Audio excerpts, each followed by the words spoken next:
কিরে ফুটো, কিরে ঢামড়া চুদা ওঠ রে, হাট মারা। আমার মারা দাদু মরে গেছে মারা, এইভাবে বেঁচে থেকে যায় নাকি মারা? আরে গুলমারি ওঠ মারা, মারা সেই থেকে আবার শুয়ে গেছে মালমূল খেয়ে। আমি সবাই মরা মরা পুরনো হয়ে গেল, আমরা বাড়ি যাচ্ছি, চোদ্দা মারা ঘুমিয়ে গেছে। কে রে মা? হ্যাঁ কে তুই? আমার দাদুকে নিয়ে তারপরে উঠবো। আরে ঢ্যামনা, দাদু ক্লিয়ার হয়ে গেছে না, আমাদের বাড়ি চলো, অনেক হয়েছে। কি বলছি মা, দাদু ক্লিয়ার? মারা দাদু ক্লিয়ার হয়ে গেল?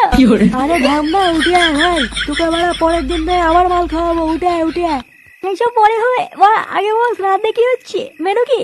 দেখেছি মা, এইসব মাথা দেখে নিয়ে কি বলতে হয় বলতো? মানে 2 ঘন্টা হয়নি এখনো বুড়ো মরেছে, আর চোদ্দা এখনই বলছে মেনু কি? হ্যাঁ কেন মা, ভুল কি বলেছি? হ্যাঁ মা, বুড়ো গেছি তো গেছি, তাই বলে কি শ্রাদ্ধ খাবো নাকি? হ্যাঁ যাই হোক, বেশি কথা বলাবো না, হয় আমার দাদুকে নিয়ে, নাহলে ওরা বল মেনু কি হচ্ছে।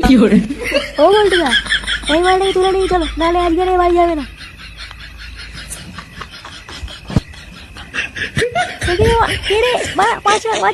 খুচরো পয়সা নেই, 5 হবে নাকি সেটা রাখি দেবো মা। ছাড় ছাড় ছাড় মা।